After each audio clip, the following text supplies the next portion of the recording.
And we're back on Second Street talking about the war in Ukraine. And my next guest is Olesyas Shyvikova. She's a documentary filmmaker, Ukrainian Canadian, based in Nova Scotia. Olesyas, thank you for taking a few minutes to chat about sort of what you've been seeing on the front lines. You've been on the show previously telling us about what you've seen up close. How many times now have you been back to Ukraine since Russia invaded in February of 2022? First of all, thank you for having me, and thank you for your interest in Ukraine. That is there because many people are, we're kind of forgotten by now. I've been to Ukraine 5 times since the beginning of the war, and yeah, every time it's like a whole. I don't even know how to describe it. You come back changed. No. I imagine must be so difficult to see what's happening. I mean, this is the country you were born and raised in, to see what the devastation that Russia's caused. I mean, you've shared horrific stories on this program previously about what the Russians have been doing to the people of Ukraine.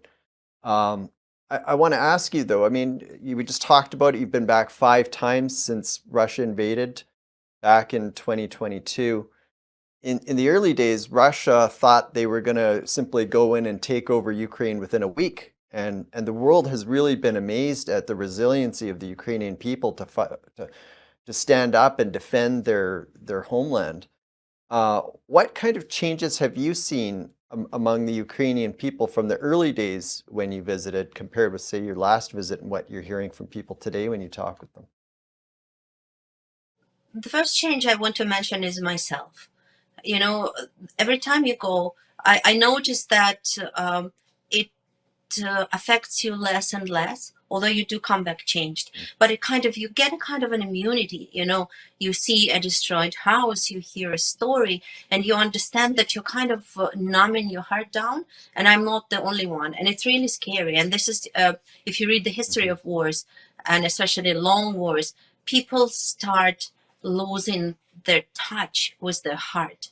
And I don't speak on Mhm. behalf of all Ukrainians, but I think many of us, especially those that went to the front lines and those that live on the front lines, they just lost their, uh, how do you say it? It's very hard, people stop paying attention at things flying and things exploding. Just yesterday, I had a Mhm. phone call with a friend of mine who has been on the front line, a soldier for close to 2.5 years. He's wounded, so he's home, and he's calling me from his house, where his family home with his wife, and he's like, "Oh, the Shahed, drone just passed by, and the building beside us is burning, so we are watching out of the window. I wonder if someone died there." And it was such a matter of fact. Mhm. And by the way, how did you spend your New Year's night?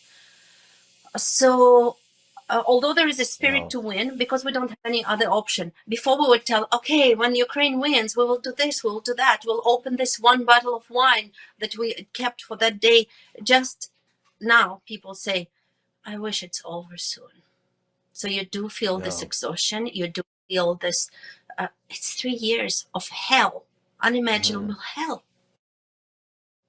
I think maybe it's the word you're looking for, desensitized. People are just kind of used to it now. Is that what's kind of the mood? Desensitized, and I wonder my own humanity, and that is that Hmm. you do what you do, you continue doing what you're doing, but how are you not feeling, right? And I guess this, Hmm. for me, I'm just a guest to that war because I live in Canada, all my life is in Canada. But for other people, for how long after the war they will be desensitized to life around them? Hmm. Yeah. What are there any stories that stand out in your mind from your recent visit? Things that you saw on the front lines? There are quite a few stories. One thing, I was not on the front lines. It was in Kiev, and Mm. it was a group of kids and mothers and families that came to put flowers to the vigil of the fallen soldiers. And you see these toddlers, this 2, 3 year old, and they came in a group, and the toddlers just ran down the heroes alley, and they started looking for their dads and screaming "Dada, Dada," and then doing, and it was terrifying. because these kids, they come there consistently to bring flowers, because this is a kind of a mural, and the only place where they would see their dad would be this, and they will be looking forward for that kiss to a photo of their dad. Yeah. That's heartbreaking, appalling what's going on over there. When we come back, we'll be chat more with Olesyas about the situation in the war in Ukraine.